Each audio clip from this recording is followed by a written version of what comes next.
ഈ ഒരു അളവ് ബ്ലൗസ് വെച്ചിട്ട് എങ്ങനെയാണ് സിമ്പിളായിട്ട് ഒരു ബ്ലൗസിൽ മെഷർമെൻറ്റ്സ് എങ്ങനെയാണ് വരച്ചെടുക്കാമെന്ന് നോക്കിയാലോ. ഈ ഒരു തുണി സാരിയുടെ കൂടെ വന്ന വിത്ത് ബ്ലൗസ് ആണ്.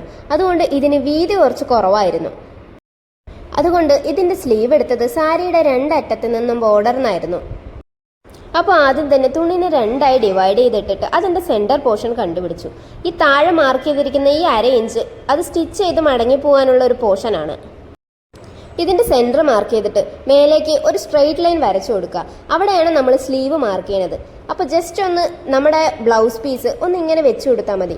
താഴെ വെച്ച് കൊടുത്തിട്ട് മേലെ നമ്മുടെ ഈ ഷോൾഡറിൻ്റെ പോർഷൻ എത്തുന്ന ആ ഭാഗത്ത് മാർക്ക് ചെയ്ത് കൊടുക്കുക. അതാണ് നമ്മുടെ സ്ലീവിൻ്റെ ലെങ്ത് ടോട്ടലായിട്ട് വരുന്നത്. അതേപോലെ തന്നെ നമുക്ക് എത്രയാണോ വിത്ത് വേണ്ടത് അതും ഇതിൽ തന്നെയുണ്ട്. വിത്തും ആം ഹോളും എല്ലാം ഒരുമിച്ച് തന്നെ മാർക്ക് ചെയ്ത് കൊടുക്കുക.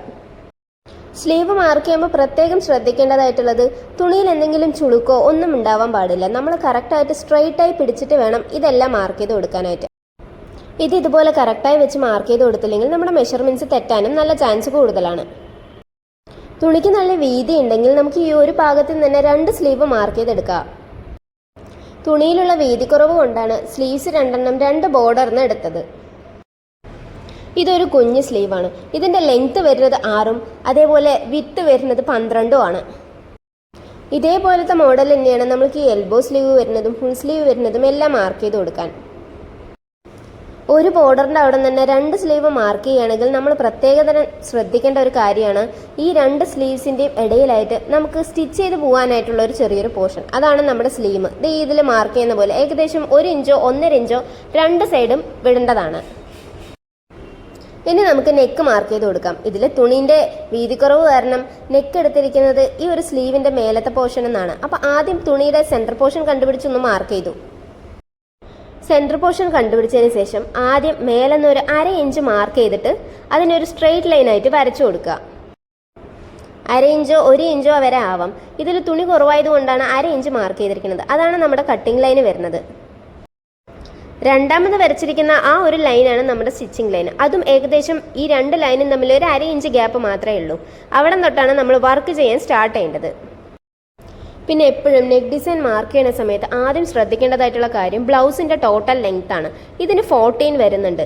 അപ്പം നമ്മുടെ ഈ ഫുൾ ബോഡി കവർ ചെയ്യാൻ പറ്റുന്ന ഒരു പോർഷനിലായിരിക്കണം നമ്മുടെ ബാക്ക് നെക്ക് വരേണ്ടത്. അല്ലെങ്കിൽ നമുക്ക് ജോയിൻറ്റ് വരാൻ ചാൻസ് കൂടുതലാണ്. അപ്പോൾ ആദ്യം തന്നെ ബ്ലൗസ് ഫുള്ളായിട്ട് വെച്ച് നോക്കിയിട്ട് ഏതൊരു പോർഷനിലാണോ ബ്ലൗസ് വേണ്ടത് അവിടെ വെച്ച് നോക്കി നമ്മൾ ആ ബ്ലൗസിൻ്റെ ഫുൾ ബോഡി ഒന്ന് ജസ്റ്റ് ഒന്ന് മാർക്ക് ചെയ്ത് കൊടുക്കുക. അത് സ്ലീവിൽ ടച്ച് ആവാത്ത രീതിയിലായിരിക്കണം മാർക്കിങ് വരേണ്ടത്. അത് ഓക്കെ ആയതിനു ശേഷം മാത്രമേ നമ്മൾ നെക്ക് ഡിസൈനായിട്ട് വരച്ചു കൊടുക്കാൻ പാടുള്ളൂ. ആദ്യം തന്നെ വരച്ചത് നെക്കിൻ്റെ ഡെപ്താണ്. ഇതിൽ ലെങ്ത് വരുന്നത് 8 ആണ്. 8 ഇഞ്ച് ഇറക്കമുണ്ട് ഈ ഒരു നെക്കിന്. അപ്പോൾ ആദ്യം 8 ഇഞ്ച് മാർക്ക് ചെയ്ത് സ്ട്രെയിറ്റ് ആയിട്ട് ഒരു ലൈൻ വരച്ചു കൊടുക്കുക. നെക്ക് വരയ്ക്കുമ്പോൾ പ്രത്യേകം ശ്രദ്ധിക്കേണ്ടതായിട്ടുള്ള കാര്യം ഒരിക്കലും ബ്ലൗസ് വെച്ചിട്ട് അതിലെങ്ങനെയാണോ നെക്ക് ഡിസൈൻ വരുന്നത് അതിലങ്ങനെ ഇതിൽ കോപ്പി ചെയ്തിട്ട് വരയ്ക്കാൻ പാടില്ല. ബ്ലൗസ് വെച്ചിട്ട് അതേപോലെ നെക്ക് വരച്ചെടുക്കുകയാണെങ്കിൽ ചിലപ്പോൾ അത് വൈഡായി പോകാൻ നല്ല ചാൻസ് ഉണ്ട്. എപ്പോഴും നെക്ക് എടുക്കുന്ന സമയത്ത് അതിൻ്റെ നെക്കിൻ്റെ വിത്ത്, അതായത് നമ്മുടെ ഈ സെൻറ്റർ പോർഷനിൽ നിന്ന് ഒരു സൈഡിലേക്ക് വരുന്ന നെക്കിൻ്റെ വിത്ത് മിനിമം 2.5 എങ്കിലും ആയിരിക്കണം. ഒരു സൈഡ് 2.5. അങ്ങനെ ഈ 2 സൈഡും വരയ്ക്കുന്ന സമയത്ത് ടോട്ടൽ നമ്മുടെ നെക്കിൻ്റെ വിത്ത് 5 ആവും. അതിൽ കൂടാം അതിൽ കുറയാം. ഇതാണ് ഒരു മിനിമം ആയിട്ടുള്ള ഒരു നെക്കിൻ്റെ വിത്ത് വരുന്ന ഒരു മെഷർമെൻറ്റ്.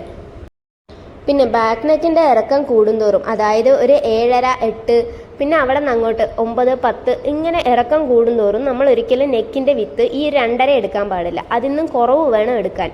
നമ്മൾ ഇറക്കം കൂടുന്തോറും നെക്ക് വിത്ത് കൂട്ടിയെടുത്തു കഴിഞ്ഞാൽ നമ്മൾ കട്ട് ചെയ്യുന്ന സമയത്ത് നെക്ക് വൈഡായി പോകാനുള്ള നല്ല ചാൻസസ് കൂടുതലാണ്. അപ്പോൾ ഏകദേശം ഒരു 2 വരെയേ ഇറക്കം കൂടുതലുള്ള ബ്ലൗസിൻ്റെ നെക്കിൽ 2 വരെ മാത്രമേ നമുക്ക് നെക്കിൻ്റെ വിത്ത് എടുക്കാൻ പാടുള്ളൂ.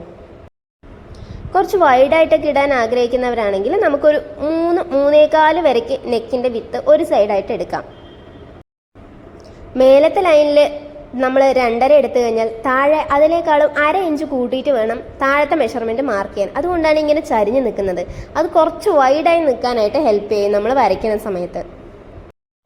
വൈഡ് താല്പര്യമില്ലാത്ത ആൾക്കാരാണെങ്കിൽ മേലെയും 2.5 എടുത്ത് താഴെയും നമുക്ക് 2.5 തന്നെ മാർക്ക് ചെയ്ത് കൊടുക്കാം. താഴെയും മേലെയും ഒരേപോലെ മെഷർമെൻറ്റ് എടുക്കുകയാണെങ്കിൽ നമുക്ക് ഇതുപോലെ ചരിഞ്ഞ ഒരു ലൈന് വരില്ല, സ്ട്രെയിറ്റ് ആയിട്ടുള്ള ലൈനേ വരുള്ളൂ. അപ്പോൾ ഒരു ബോക്സ് പോലെയാവും നെക്ക്. പിന്നെ അതിൽ വേണ്ട ഡിസൈൻ നമുക്ക് വരച്ചെടുക്കാവുന്നതാണ്.